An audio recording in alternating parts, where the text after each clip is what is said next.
सबसे पहले खबर है ओडिशा से, जहां एक मेजर की मंगेतर ओडिशा पुलिस पर संगीन आरोप लगा रही हैं। मेजर की मंगेतर का ओडिशा पुलिस पर गंभीर आरोप। भरतपुर पुलिस पर शारीरिक और यौन उत्पीड़न के गंभीर आरोप। पुलिस हिरासत में रात भर बर्बरता का आरोप है। पुरुष पुलिसकर्मियों ने अश्लील हरकत की है। छेड़छाड़ की शिकायत करने गई थी पीड़िता।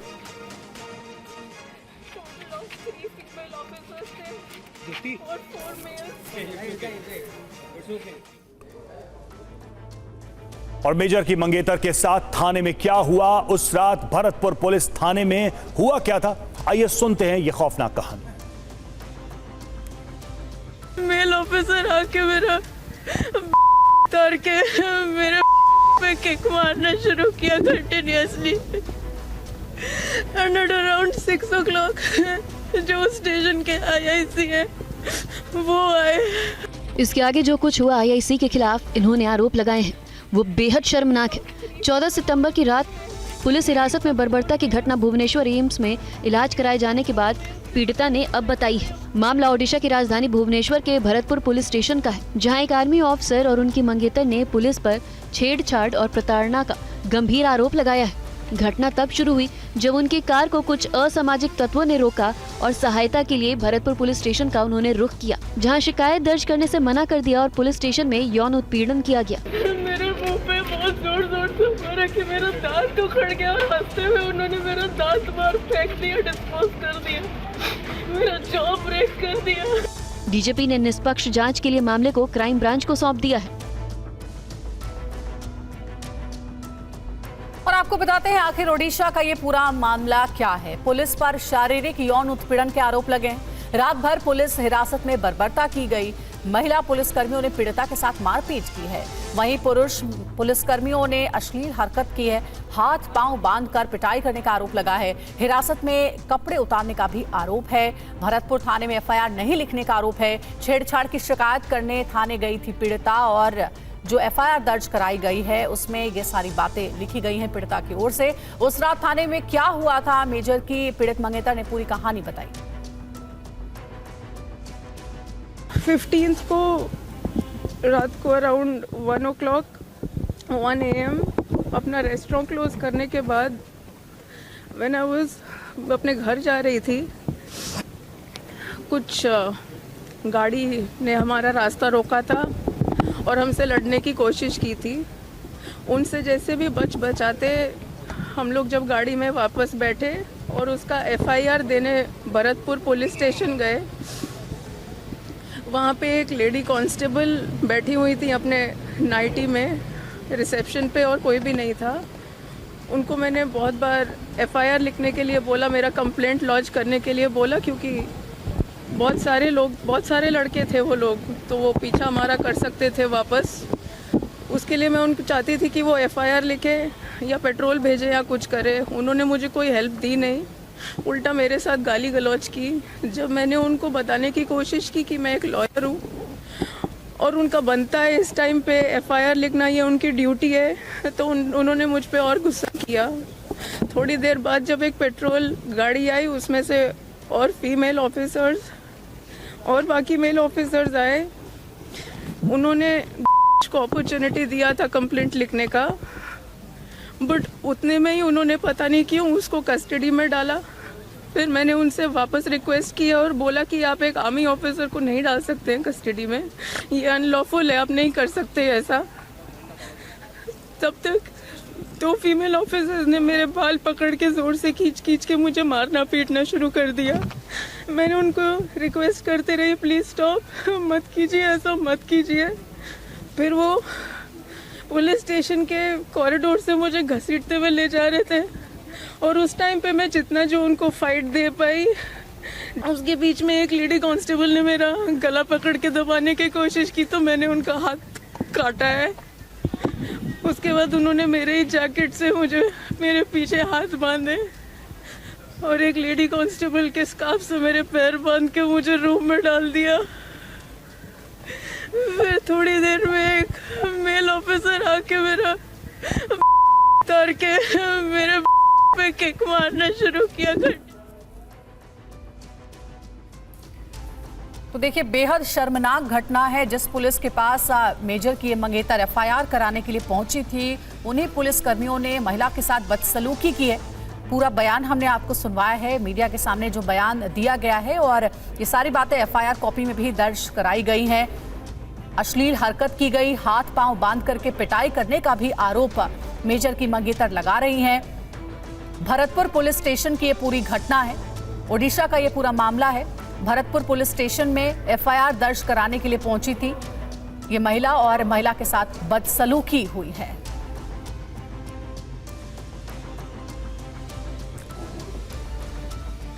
बढ़ते हैं आगे और बात महाराष्ट्र में हुए पथराव की करते हैं। महाराष्ट्र के नंदुरबार में 2 गुटों में पथराव, उपद्रवियों ने तोड़फोड़ और आगजनी की। पुलिस ने छोड़े आंसू गैस के गोले। जुलूस के दौरान 2 गुट आपस में भिड़ गए। इलाके में भारी पुलिस फोर्स तैनात। महाराष्ट्र के कई इलाकों में पिछले 3 दिनों से भारी तनाव है। हिंसा की घटनाएं सामने आई हैं। कल महाराष्ट्र के नंदुरबार में भी 2 गुटों में जबरदस्त हिंसा हुई। 2 गुटों में हुई पत्थरबाजी और आगजनी के बाद भारी संख्या में पुलिस बलों की तैनाती की गई। पुलिस रात भर स्थिति पर नजर बनाए हुए थी ताकि इलाके में दोबारा कोई हिंसा न हो। फिलहाल इलाके में तनाव है। प्रशासन पूरी तरह से नजर बनाए हुए है। दरअसल नंदुरबार जिले में ईद के मौके पर गुरुवार को जुलूस निकाला गया था। जुलूस के दौरान मालीवाड़ा इलाके में 2 गुटों में भारी तनाव हो गया। देखते ही देखते दोनों तरफ के हजारों लोग बेकाबू हो गए। लोगों ने पत्थरबाजी शुरू कर दी। हिंसा के दौरान दुकान और मकानों में भी तोड़फोड़ की गई। कई दुकानों को आग के हवाले कर दिया गया। हालात बेकाबू देख इलाके में भारी संख्या में पुलिस बलों की तैनाती कर दी गई। स्थिति को संभालने के लिए पुलिस को आंसू गैस के गोले भी छोड़ने पड़े। तस्वीरों में आप देख सकते हैं कि कल यहाँ क्या माहौल रहा होगा। पुलिस को हालात पर काबू पाने में कितनी मशक्कत करनी पड़ी होगी। इस पथराव में कई लोग घायल भी हुए हैं, जिनका इलाज जारी है। फिलहाल मालीवाड़ी इलाके में स्थिति पुलिस के नियंत्रण में है। साथ ही ऐसी स्थिति दोबारा न हो, इसके लिए पुलिस हर संभव सावधानी बरत रही है। इलाके में बड़ी संख्या में पुलिस बल की तैनाती कर दी गई है। चप्पे चप्पे पर पुलिस के जवान नजर आ रहे हैं। नंदुरबार के मालीवाड़ी इलाके में इतनी बड़ी घटना कैसे घट गई, पुलिस इसकी जांच कर रही है। पुलिस पता लगा रही है कि पत्थरबाजी और आगजनी करने वाले कौन थे। महाराष्ट्र में पिछले 3 दिनों में ये चौथी घटना है। इससे पहले अकोला, बुल्ढाना और भिवंडी में भी ऐसी ही घटनाएं सामने आई थी। कर्नाटक के दावणगेरे में भी जुलूस के दौरान बवाल हुआ है। गणेश विसर्जन जुलूस पर पत्थरबाजी की गई। कई पुलिसकर्मियों पर भी पथराव हुआ है, जिसमें घायल हुए पुलिसकर्मी, और घटनास्थल पर भारी संख्या में पुलिस बल तैनात। कर्नाटक के दावणगेरे में जुलूस के दौरान जमकर बवाल हुआ। जुलूस के बीच एक गुट ने पत्थरबाजी की, जिसके बाद पुलिस ने उपद्रवियों को खदेड़ा। जुलूस में उपद्रवियों द्वारा किए गए पथराव में 2 पुलिसकर्मी घायल हो गए। जुलूस जब शांति टॉकीज मार्च की ओर बढ़ रहा था तो अर्लीमारा सर्कल पर उपद्रवियों ने पुलिसकर्मियों पर पथराव किया। पुलिस ने पथराव कर रहे उपद्रवियों को खदेड़ा। हंगामे के बाद जगह जगह तनावपूर्ण माहौल पैदा हो गया। हालात काबू में आने के बाद पुलिस ने पूरे इलाके में धारा 144 लागू कर दी है और आरोपियों की तलाश में जुटी हुई है। और अब खबर वक्फ बोर्ड से जुड़ी हुई। आज वक्फ बोर्ड बिल पर जेपीसी के 6ठे दौर की बैठक होगी। मुस्लिम समाज के कई अहम संगठन शामिल होंगे। ऑल इंडिया सज्जादनशील काउंसिल अजमेर के चिश्तियों को बुलाया गया है और जेपीसी की 5वीं बैठक हंगामेदार रही। अमित शाह के बयान को लेकर ओवैसी संजय सिंह ने हंगामा किया।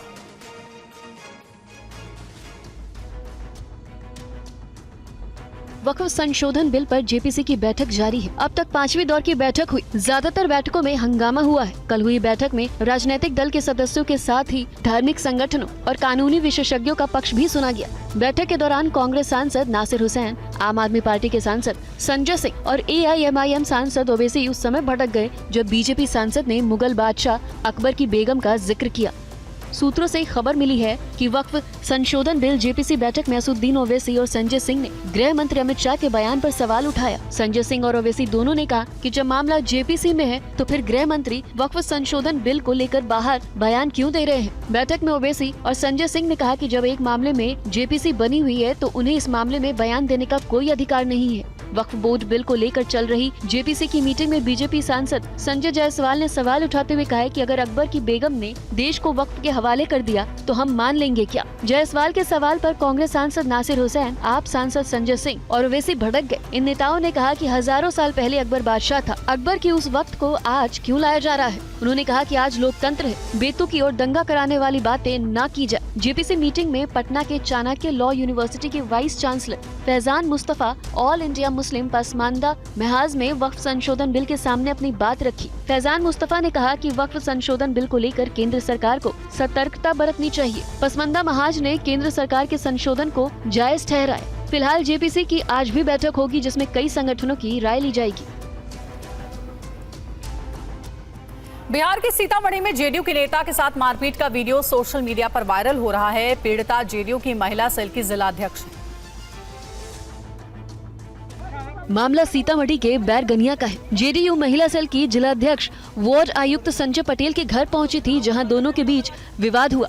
इस दौरान महिला नेता की बेरहमी से पिटाई की गई और उन्हें जूतों की माला पहनाकर घुमाया गया और वीडियो सोशल मीडिया पर वायरल कर दिया गया। जेडीयू पार्टी के कार्यक्रम में नहीं बुलाए जाने से महिला सेल की जिला अध्यक्ष नाराज थी। आपसी कुछ इनका विवाद था, फेसबुक पे कुछ पोस्ट को लेकर के इनका आपसी विवाद था, उसी में ये घटना हुई है। अग्रिम कार्रवाई की जाएगी। एलजी और दिल्ली सरकार के बीच एक बार फिर से जंग शुरू हो गई है। दिल्ली में जगह जगह जल भराव को लेकर उपराज्यपाल ने दिल्ली सरकार पर सवाल उठाए। दिल्ली में लगातार हो रही बारिश के बाद कई इलाकों में जल भराव की समस्या के बाद बयानबाजी तेज हो गई है। जगह जगह जल भराव को लेकर एक बार फिर दिल्ली सरकार और उपराज्यपाल के बीच तकरार शुरू हो गई है। राज्यपाल विनय कुमार सक्सेना ने दिल्ली सरकार पर सवाल उठाया है। उन्होंने कहा है कि सरकार की उपेक्षा की वजह से दिल्ली के लाखों लोग नरक से भी बदतर जिंदगी जीने को मजबूर है। भारी बारिश के बीच राज्यपाल ने दिल्ली के कई इलाकों का दौरा किया। उसके बाद उन्होंने सोशल मीडिया एक्स पर कुछ फोटो शेयर करते हुए लिखा कि 2-2 फुट के गड्ढों और सीवर के पानी में डूबी सड़कें, उफनते नाले, सीवर के बदबूदार पानी के बीच दिल्ली की जनता बेबस है। एलजी ने मुंडका, नागलोई, रानी खेड़ा समेत कई इलाकों का दौरा किया। उन्होंने दिल्ली के हालात के लिए पीडब्ल्यूडी, एमसीडी, आईएंडएफसी को जिम्मेदार ठहराया है। उपराज्यपाल ने कहा है कि आमतौर पर इन इलाकों के उपेक्षित लोग कई सालों से सोशल मीडिया पर अपना रोष जताते हैं, उसके बाद भी कुछ नहीं हो रहा है। एलजी ने संबंधित विभागों के अधिकारियों को प्रभावित इलाकों में तुरंत राहत उपलब्ध कराने को कहा है। सीएम योगी आदित्यनाथ और समाजवादी पार्टी अध्यक्ष अखिलेश यादव के आरोप प्रत्यारोप का दौर जारी है। माफिया और मठाधीश को लेकर दोनों के बीच वार पलटवार जारी है। उत्तर प्रदेश में 2 बड़े नेताओं के बीच माफिया और मठाधीश को लेकर जुबानी जंग जारी है। इन 2 शब्दों को लेकर यूपी का सियासी पारा हाई है। राज्य के 2 बड़े नेता एक दूसरे को माफिया कह रहे हैं। कुछ दिन पहले समाजवादी पार्टी के अध्यक्ष अखिलेश यादव ने कहा था कि माफिया और मठाधीश में ज्यादा अंतर नहीं है, जिसका मुख्यमंत्री योगी आदित्यनाथ ने जवाब दिया था। माफियाओं के सामने नाक रगड़ने वाला व्यक्ति, दंगाइयों के सामने घुटना टेकने वाला व्यक्ति आज भारत की संत परंपरा को माफिया कहता है। ये उनके संस्कार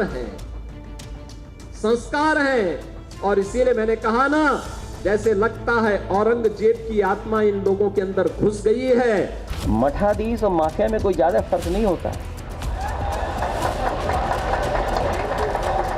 नहीं, अगर आप डिक्शनरी उठा के देख लो भाई डिक्शनरी तो आपको भी उठा के देखनी पड़ेगी। योगी यही नहीं रुके। उन्होंने कहा कि यूपी में पहले माफिया राज था। अखिलेश ने योगी के बयान पर जवाब भी दिया। कोई भी माफिया किसी भी क्षेत्र का होगा, वह समाजवादी पार्टी से प्रदेश के अंदर जुड़ा हुआ था और परिणाम क्या था, ये माफिया की पैरेलल सरकार चलती थी। मेरी भी तस्वीर देख लो आप और उनकी भी तस्वीर देख लो, माफिया कौन लगे बता दो। माफिया और मठाधीश पर दोनों तरफ से वार पलटवार अब भी जारी है। और SC/ST OBC आरक्षण पर बयान देने पर राहुल गांधी के खिलाफ दिल्ली के 3 थानों में शिकायत दर्ज कराई गई है। वहीं राहुल के खिलाफ बयान देने वाले केंद्रीय मंत्री रवनीत सिंह के खिलाफ बेंगलुरु में FIR दर्ज करवाई गई है। SC/ST OBC आरक्षण पर बयान पर राहुल गांधी फंसते हुए नजर आ रहे हैं। बीजेपी ने उनके खिलाफ दिल्ली के 3 पुलिस थानों में शिकायत दर्ज कराई है। राहुल के खिलाफ पंजाबी बाग, तिलक नगर और पार्लियामेंट स्ट्रीट थाने में ये शिकायत दर्ज कराई गई है। राहुल गांधी के SC/ST और OBC आरक्षण पर दिए गए बयान के खिलाफ बीजेपी नेताओं ने शिकायत दर्ज कराई है।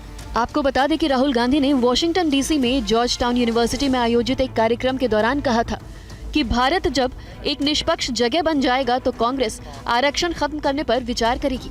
राहुल गांधी ने कहा था कि भारत अभी निष्पक्ष नहीं है। वहीं राहुल गांधी के अमेरिकी दौरे पर सिखों को लेकर दिए गए टिप्पणी पर केंद्रीय मंत्री रवनीत सिंह बिट्टू ने भी बयान दिया था। उन्होंने राहुल गांधी को देश का नंबर 1 आतंकी बताया था। बिट्टू के टिप्पणी के बाद उनके खिलाफ अब बेंगलुरु के हाई ग्राउंड्स पुलिस स्टेशन में एफआईआर दर्ज कर दी गई है। बिट्टू के खिलाफ कांग्रेस नेताओं की शिकायत पर एफआईआर दर्ज की गई है। एफआईआर दर्ज होने के बाद रवनीत सिंह बिट्टू ने कहा कि वो अपने बयान पर कायम है। वो पुलिस में शिकायतों से नहीं डरते। प्रधानमंत्री मोदी का आज महाराष्ट्र दौरा है। प्रधानमंत्री मोदी कई योजनाओं की शुरुआत करेंगे। महिलाओं और युवाओं को देंगे बड़ी सौगात।